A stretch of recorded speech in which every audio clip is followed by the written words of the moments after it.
গাড়ি বিস্ফোরণে হতাহতের ঘটনায় থমথমে নয়াদিল্লি। আত্মঘাতী হামলা ধারণা, আটক আরও ৩। জড়িতদের কঠোর শাস্তির হুঁশিয়ারি মোদির। পাকিস্তানে আদালতের সামনে বোমা হামলায় নিহত ১২।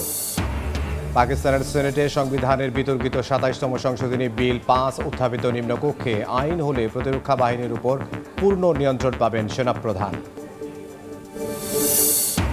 গাজায় ইসরায়েলি হামলায় শিশুসহ নিহত ২। যুদ্ধবিরতি ভেঙে আক্রমণ ও ধ্বংসযজ্ঞ চালাচ্ছে দখলদার বাহিনী। দাবি হামাসের। ১৫ ফিলিস্তিনের দেহাবশেষ ফেরত দিল তেল আবিব। হোয়াইট হাউসে প্রথমবার সিরিয়ার প্রেসিডেন্ট আল শারা ডোনাল্ড ট্রাম্পের সঙ্গে ঐতিহাসিক বৈঠক। দামেস্ককে শক্তিশালী করতে সহায়তা করবে ওয়াশিংটন। এবং যুক্তরাষ্ট্রের শাটডাউন অবসানে সেনেটে তহবিল বিল ৫ সই করতে প্রস্তুত ট্রাম্প। স্বাস্থ্য বিমায় ভর্তুকির নিশ্চয়তা না থাকায় ডেমোক্র্যাটদের ভেতরেই মতবিরোধ।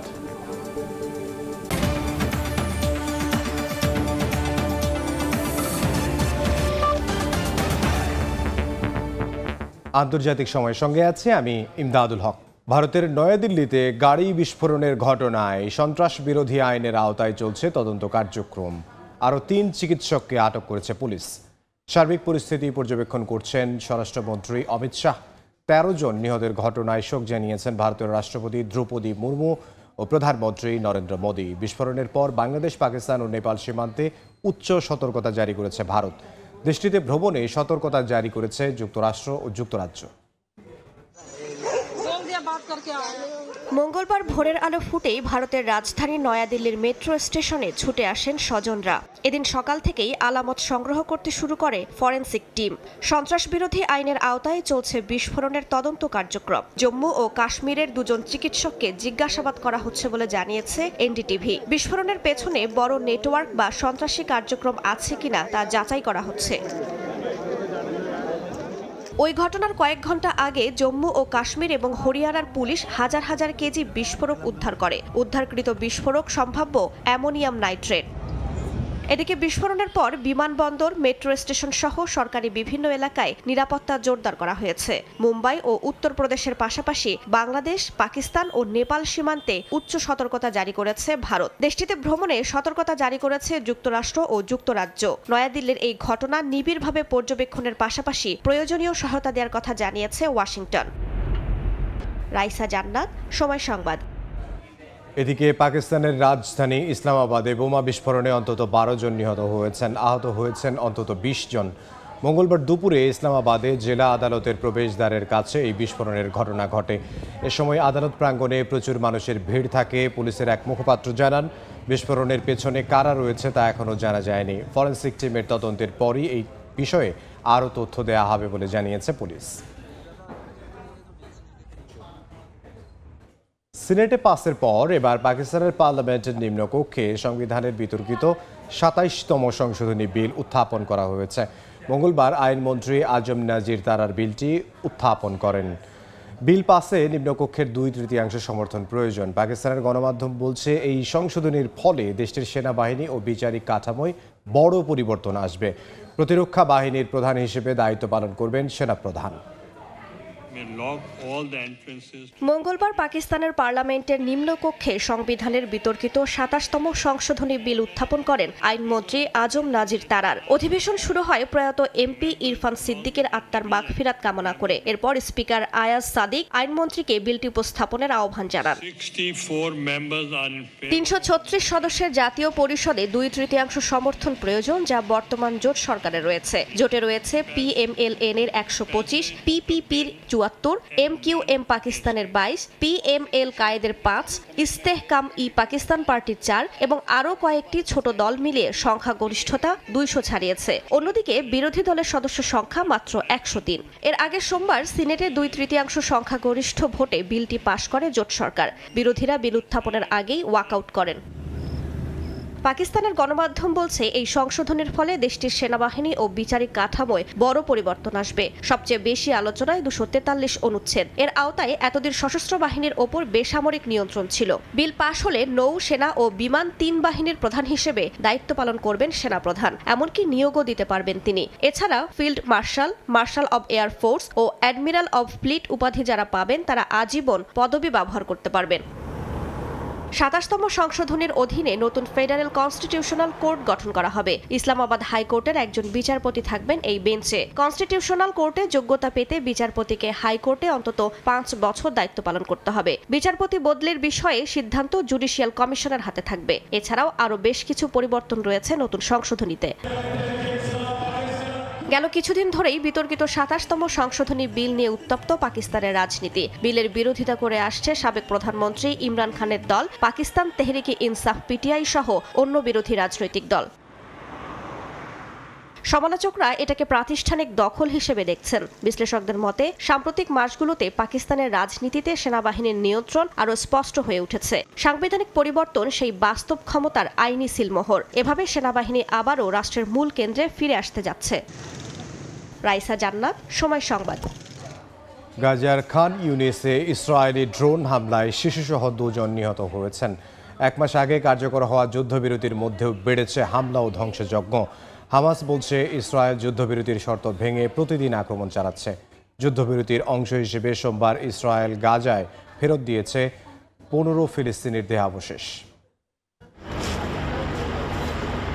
নিজের ছেলের অপেক্ষায় এভাবেই দুচোখ মেলে দাঁড়িয়ে আছেন এক অসহায় মা। এই দুচোখেই শুধুই হতাশা। 2023 সালের 7 অক্টোবর তার ছেলে রায়ানকে অপহরণ করে নিয়ে যায় ইসরায়েলি বাহিনী। ছেলে জীবিত না মৃত তা জানেন না তিনি। যুদ্ধবিরতির অংশ হিসেবে সোমবার 15 ফিলিস্তিনের দেহাবশেষ ফেরত দিয়েছে ইসরায়েল। এই 15 জনের মধ্যে তার রায়ানও আছে কিনা সেই খোঁজ নিতেই আল নাসের হাসপাতালে এসেছেন এই মা। যুদ্ধবিরতির পরও হামলা বন্ধ হয়নি গাজায়। খান ইউনিসের পূর্বাঞ্চলে ইসরায়েলি ড্রোন হামলায় বেশ কয়েকজন হতাহত হয়েছেন। হামাস জানিয়েছে 10 অক্টোবর থেকে কার্যকর যুদ্ধবিরতির পরও ইসরায়েলের হামলায় 271 জন নিহত হয়েছেন, যাদের 90% বেসামরিক নাগরিক।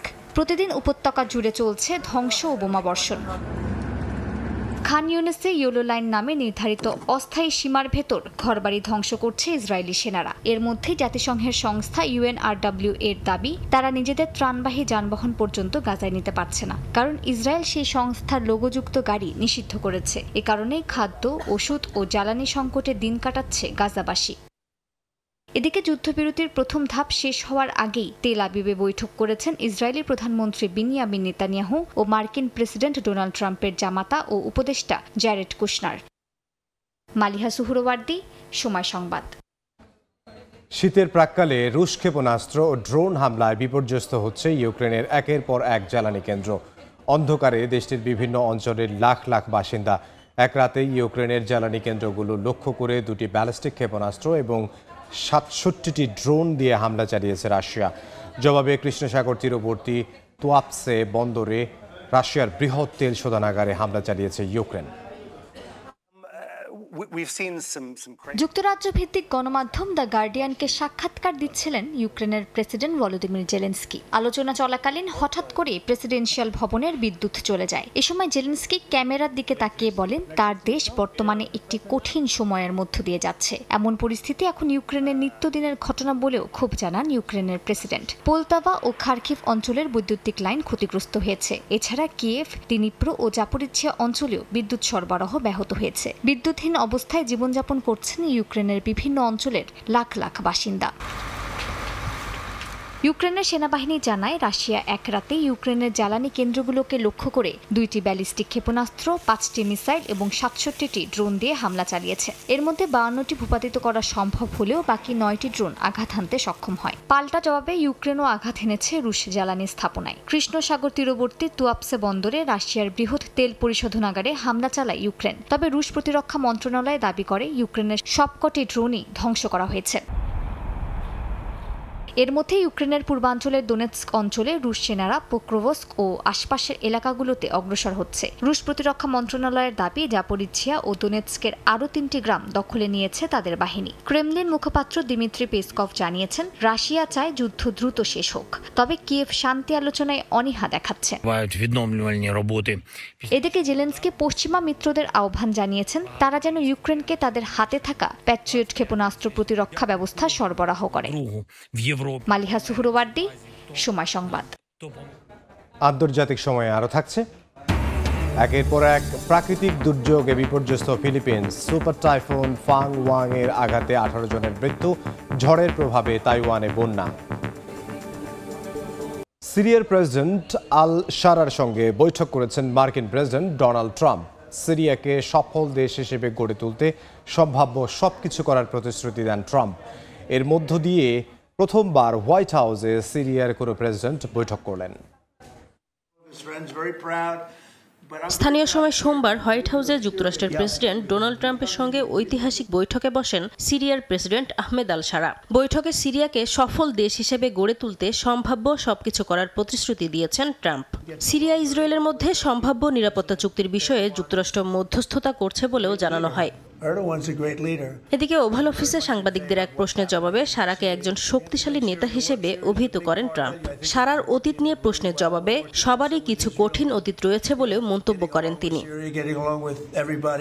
গণমাধ্যম বলছে সিরিয়ার প্রথম কোনো প্রেসিডেন্ট হিসেবে আল শারার ওয়াশিংটন ডিসি সফরের প্রধান লক্ষ্য ছিল যুক্তরাষ্ট্রের নিষেধাজ্ঞা পুরোপুরি তুলে নেয়া। এ বিষয়ে ট্রাম্পের সঙ্গে রুদ্ধদ্বার বৈঠকও করেছেন তিনি। তবে যুক্তরাষ্ট্রের ট্রেজারি ডিপার্টমেন্ট জানিয়েছে সিরিয়ার ওপর সিজার আইন অনুযায়ী আরোপিত নিষেধাজ্ঞা স্থগিতের সময়সীমা আরও 6 মাস বাড়ানো হয়েছে। তবে এই নিষেধাজ্ঞা সম্পূর্ণ তুলে নেওয়ার ক্ষমতা শুধু মার্কিন কংগ্রেসের হাতে ন্যস্ত বলেও জানানো হয়। একসময় যুক্তরাষ্ট্রের চোখে সন্ত্রাসী হিসেবে চিহ্নিত এবং যাকে গ্রেপ্তারে $1 কোটি পুরস্কার ঘোষণা দেওয়া হয়েছিল, সেই সাবেক ইসলামপন্থী বিদ্রোহী নেতা আল শারা এখন নিজেকে রাষ্ট্রনায়ক হিসেবে পুনর্গঠিত করেছেন। তার নেতৃত্বে বিদ্রোহী জোট গত বছরের ডিসেম্বরে সিরিয়ার বাশার আল আসাদ সরকারকে উৎখাত করে আসাদ পরিবারের অর্ধ শতাব্দীরও বেশি সময়ের স্বৈরশাসনের অবসান ঘটায়। নাসরিন রুমি, সময় সংবাদ। যুক্তরাষ্ট্রের ইতিহাসে সবচেয়ে দীর্ঘ শাটডাউনের অবসান আরও এক ধাপ এগোলো মার্কিন সিনেটে। রিপাবলিকান ও ডেমোক্রেটিক দলের সদস্যরা সমঝোতার পর সিনেটে তহবিল বিল পাস হয়েছে। স্থানীয় সময় সোমবার রাতে 60 থেকে 40 ভোটে বিলটি পাস হয়। এখন এটি প্রতিনিধি পরিষদে পাস হলেই বিলে সই করবেন মার্কিন প্রেসিডেন্ট ডোনাল্ড ট্রাম্প। গুরুত্বপূর্ণ এই তহবিল বিলের মাধ্যমে কর্মীদের বকেয়া বেতন পরিশোধ ও খাদ্য সহায়তা কর্মসূচির অর্থায়ন করা হবে। তবে স্বাস্থ্য বিমায় ভর্তুকি বাড়ানোর নিশ্চয়তা না থাকায় ডেমোক্র্যাটদের ভেতরেই দেখা দিয়েছে মতবিরোধ।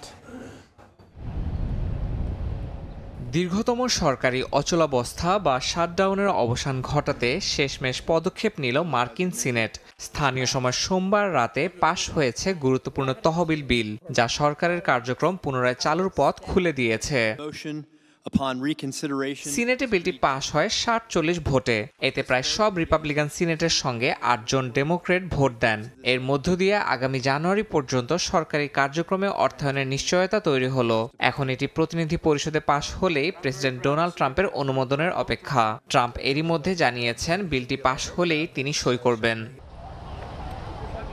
মার্কিন ইতিহাসের সবচেয়ে দীর্ঘ শাটডাউন 41 দিন ধরে চলা সরকারি অচলাবস্থায় 14 লাখ ফেডারেল কর্মী বেতন ছাড়াই কর্মরত বা ছুটিতে ছিলেন। খাদ্য সহায়তা, বিমান চলাচল সহ বহু গুরুত্বপূর্ণ সেবা প্রায় বন্ধ হয়ে যায়। নতুন বিলের মাধ্যমে কর্মীদের বকেয়া বেতন পরিশোধ ও খাদ্য সহায়তা কর্মসূচির অর্থায়ন নিশ্চিত করা যাবে বলে জানিয়েছেন সংশ্লিষ্টরা। কৃষি দপ্তর ও সামরিক নির্মাণ খাতের পূর্ণ বছরের অর্থায়নও অন্তর্ভুক্ত রয়েছে বিলটিতে। তবে স্বাস্থ্য বিমায় ভর্তুকি বাড়ানোর নিশ্চয়তা না থাকায় ডেমোক্র্যাটদের ভেতরেই মতবিরোধ দেখা দিয়েছে। ক্যালিফোর্নিয়ার গভর্নর গ্যাভিন নিউজম এটিকে দুর্বল সিদ্ধান্ত বলে সমালোচনা করেন। এদিকে প্রতিনিধি পরিষদে সংখ্যাগরিষ্ঠ রিপাবলিকানদের সমর্থন নিশ্চিত করতে স্পিকার মাইক জনসন সদস্যদের ওয়াশিংটনের বৈঠকের জন্য ডেকেছেন। বুধবার এ নিয়ে আলোচনা শুরু হবে। ট্রাম্পের সমর্থন থাকায় বিশ্লেষকরা মনে করছেন কয়েকদিনের মধ্যে যুক্তরাষ্ট্রের সরকারের কার্যক্রম পুনরায় পুরোদমে চালু হতে পারে। ইয়াসিন মোহাম্মদ জিসান, সময় সংবাদ। একের পর এক প্রাকৃতিক দুর্যোগে বিপর্যস্ত দক্ষিণ পূর্ব এশিয়ার দেশ ফিলিপিন্স। ঘূর্ণিঝড় কালমেইগির ক্ষত কাটিয়ে ওঠার আগেই সুপার টাইফুন ফাং ওয়াংয়ের আঘাতে দেশটিতে অন্তত 18 জনের প্রাণহানির খবর পাওয়া গেছে। এদিকে ফাং ওয়াং ক্রান্তীয় ঝড়ে পরিণত হয়ে অগ্রসর হচ্ছে তাইওয়ানের দিকে। নারকীয় তাণ্ডব চালিয়ে অবশেষে ফিলিপিন্স অতিক্রম করেছে সুপার টাইফুন ফাংওয়াং। দেশটির আবহাওয়া দপ্তর জানিয়েছে ফাংওয়াং দক্ষিণ চীন সাগরে প্রবেশ করেছে, অগ্রসর হচ্ছে তাইওয়ানের দিকে। দক্ষিণ চীন সাগরে প্রবেশের পর টাইফুনটি ক্রান্তীয় ঝড়ে পরিণত হয়েছে। আবহাওয়ার পূর্বাভাস অনুযায়ী ঝড়টি বৃহস্পতিবার তাইওয়ানে আঘাত হানতে পারে। এরই মধ্যে ভারী বৃষ্টির কারণে দ্বীপটির বিভিন্ন অঞ্চলে বন্যা পরিস্থিতির সৃষ্টি হয়েছে। এর আগে রোববার রাতে সুপার টাইফুন ফাংওয়াং ফিলিপিন্সে আঘাত হানে। এরপর দেশটিতে ধীরে ধীরে ফুটে উঠতে শুরু করে ক্ষতচিহ্ন। ফাংওয়াংয়ের প্রভাবে প্রবল বৃষ্টিতে সৃষ্ট বন্যায় প্লাবিত হয়েছে দেশটির শতাধিক গ্রাম। ক্ষতিগ্রস্ত হয়েছে 4,500-এর বেশি বাড়িঘর। বন্যা ও ভূমিধসের পাশাপাশি টাইফুনের কারণে বিদ্যুৎ বিচ্ছিন্ন হয়ে পড়ে বহু এলাকা। হতাহত হন বেশ কয়েকজন। টাইফুন আঘাত হানার আগে ফিলিপিন্সে 14 লাখের বেশি মানুষকে নিরাপদ স্থানে সরিয়ে নেওয়া হয়। মঙ্গলবার পর্যন্ত সব শিক্ষা প্রতিষ্ঠান ও সরকারি অফিস বন্ধ রাখার নির্দেশ দেন দেশটির সরকার। বৈরী আবহাওয়ার কারণে বাতিল করা হয় অভ্যন্তরীণ ও আন্তর্জাতিক রুটের বহু ফ্লাইট। উপকূলে জাহাজ চলাচল নিষিদ্ধ থাকায় বন্দরে আটকা পড়েন 6,500-এর বেশি মানুষ। সংশ্লিষ্টরা বলছেন, প্রতি বছর ফিলিপিন্সে গড়ে প্রায় 20টি টাইফুন ও ঝড় আঘাত হানে। ঘূর্ণিঝড়ের পাশাপাশি ভূমিকম্প ও আগ্নেয়গিরির বিস্ফোরণের ঝুঁকিতেও দেশটি বিশ্বের অন্যতম সবচেয়ে বিপর্যয়প্রবণ এলাকা হিসেবেও পরিচিত। নাসরিন রুমি, সময় সংবাদ। মালয়েশিয়ার লাংকাউই উপকূলে অভিবাসীবাহী নৌকাডুবির ঘটনায় মৃতের সংখ্যা বেড়ে দাঁড়িয়েছে 21 জনে। এখনও নিখোঁজ রয়েছেন বেশ কয়েকজন।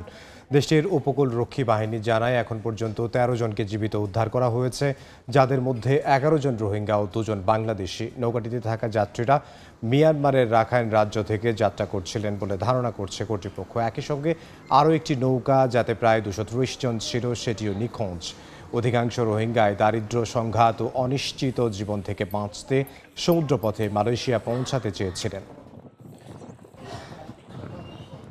সীমান্তে স্থলমাইন বিস্ফোরণে 2 সেনা আহত হওয়ার পর কম্বোডিয়ার সঙ্গে শান্তি চুক্তি স্থগিতের ঘোষণা দিয়েছে থাইল্যান্ড। রয়্যাল থাই আর্মির এক বিবৃতিতে বলা হয়, এক সেনার পায়ে গুরুতর আঘাত লাগে, আরেকজন বিস্ফোরণের ধাক্কায় বুকে আঘাত পান। এরপরেই কম্বোডিয়ার সঙ্গে সম্প্রতি করা যৌথ শান্তি চুক্তির কার্যক্রম স্থগিতের ঘোষণা দেয় থাইল্যান্ড। কম্বোডিয়া তাৎক্ষণিক প্রতিক্রিয়া না জানালেও দেশটির প্রতিরক্ষা মন্ত্রণালয় শান্তির প্রতি নিজেদের প্রতিশ্রুতি পুনর্ব্যক্ত করেছে। দীর্ঘদিনের সীমান্ত বিরোধ ও মাইন বিস্ফোরণের ঘটনা দুদেশের সম্পর্কে নতুন অচলাবস্থা তৈরি করেছে। বিশেষ করে গত জুলাইয়ের সংঘাতে 43 জনের মৃত্যু ও 3 লাখের বেশি মানুষের বাস্তুচ্যুতির পর সম্পর্ক স্বাভাবিক করতে আন্তর্জাতিক মধ্যস্থতাতেই এগুচ্ছিল দুই দেশ। একটু দেশের খবর জানাবো। ঠাকুরগাঁও সদরে মতবিনিময় সভায় বক্তব্য রাখছেন বিএনপি মহাসচিব মির্জা ফখরুল ইসলাম আলমগীর। সরাসরি যাচ্ছে সেখানে। আপনারা জানেন যে আমরা নির্বাচন চেয়েছি, কারণ বর্তমান যে সরকারটা, এই সরকারটা কিন্তু বিএনপি সরকার না। এই সরকারটা একটা সকলের সরকার, আমাদের সরকার, জামাত ইসলামের সরকার, ছাত্রদের সরকার, সকলে মিলে এটাকে আমরা বলতেছে এটাকে আমরা অন্তর্বর্তীকালীন সরকার। অর্থাৎ নির্বাচন যারা করে চলে যাবে জনগণের ক্ষমতা জনগণের হাতে তুলে দিয়ে।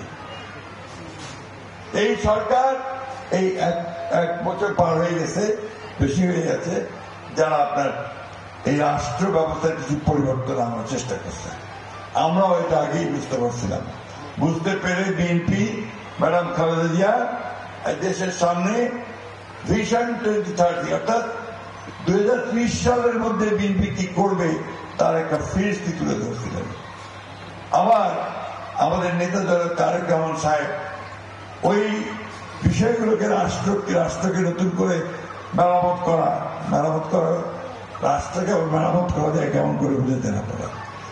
রাষ্ট্র চলে একটা সংবিধানের মধ্য দিয়ে, আইন কানুনের মধ্য দিয়ে, সেটাকে বলা হয় সংবিধান।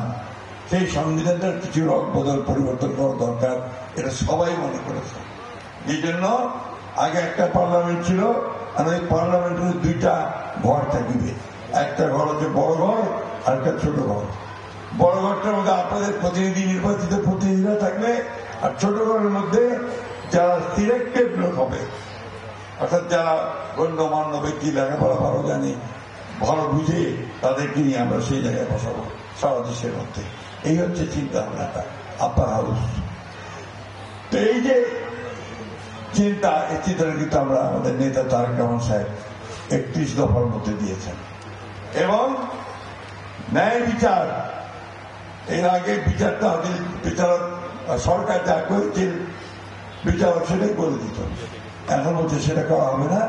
এই বিচারপতিরা স্বাধীন থাকবে, যারা বিচার করবে তারা স্বাধীন থাকবে, এর ন্যায় বিচার করবে, এটাই তারা চেয়েছে।